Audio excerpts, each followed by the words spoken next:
चालीसे का तीसरा सप्ताह। पहला पाठ होशिया का ग्रंथ, अध्याय 14, पद संख्या 2 से 10 तक। पाठ का मूल वाक्य है, इस्राएल अपने प्रभु ईश्वर के पास लौट आओ, क्योंकि तुम अपने पापों के कारण गिर गए हो।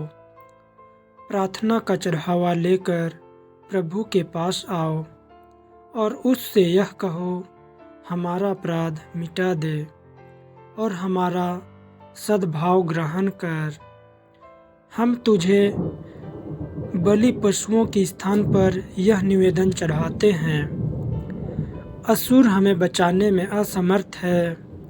हम फिर कभी अपने घोड़ों पर भरोसा नहीं रखेंगे और अपने हाथों की बनाई हुई मूर्ति से नहीं कहेंगे, तू हमारा ईश्वर है। प्रभु, तू ही अनाथ पर दया करता है। मैं उनके विश्वासघात का घाव भर दूंगा। मैं सारे हृदय से उसको प्यार करूंगा, क्योंकि मेरा क्रोध उन पर से दूर हो गया है। मैं इस्राएल के लिए ओस के सदृश बन जाऊंगा।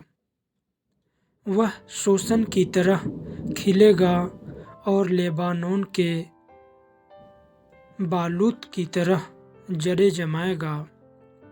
उसकी टहनियाँ फैलेंगी, उसकी शोभा जैतून के सदृश होगी और उसकी सुगंध लेबानोन के सदृश। इस्राएली फिर मेरी छत्र छाया में निवास करेंगे और बहुत सा अनाज उगाएंगे। वे दाखबारी की तरह फैलेंगे, फूलेंगे और लेबानोन की अंगूरी की तरह प्रसिद्ध हो जाएंगे। अब एफ्राइम को देव मूर्तियों से क्या, मैं ही उसकी सुनता और उसकी सुध लेता हूँ। मैं सदाबहार सनोबर के सदृश हूँ, मुझसे ही उसे फल मिलते हैं। जो समझदार हैं वह इन बातों पर विचार करें, जो बुद्धिमान हैं वह इन्हें अच्छी तरह जान लें। प्रभु के मार्ग सीधे हैं, धर्मी उन पर चलते हैं, किंतु पापी उन पर ठोकर खाकर गिर जाते हैं। यह प्रभु की वाणी है। ईश्वर को धन्यवाद।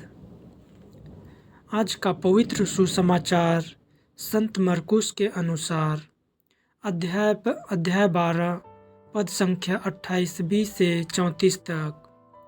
तब एक शास्त्री ईसा के पास आया, उनसे पूछा, सबसे पहली आज्ञा कौन सी है?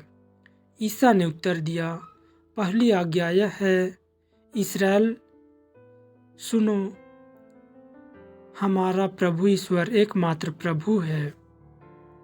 अपने प्रभु ईश्वर को अपने सारे हृदय, अपनी सारी आत्मा, अपनी सारी बुद्धि और सारी शक्ति से प्यार करो।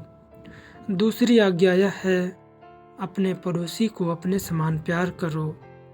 इनसे बड़ी कोई आज्ञा नहीं।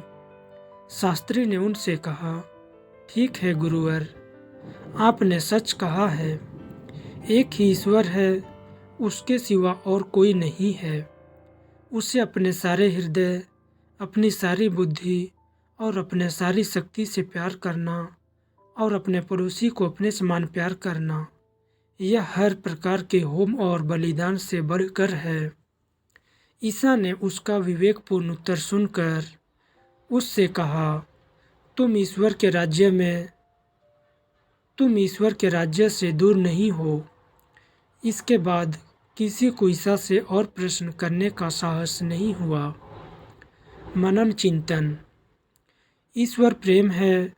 उन्होंने अपने प्रेम के सूत्र में हमें बांध रखा है। वे चाहते हैं कि हम उनके प्रेम का अनुभव करें। उनका प्रेम हमारे लिए असीम है। इसलिए वे अपनी चुनी हुई प्रजा इस्राएल से कहते हैं, मैं उनके विश्वासघात का रोग दूर करूंगा, क्योंकि मेरा क्रोध उन पर से दूर हो गया है।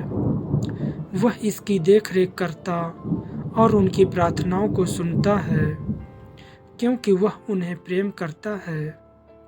प्रभु यीशु भी सुसमाचार में हमें प्रभु ईश्वर से प्रेम करने को कहते हैं।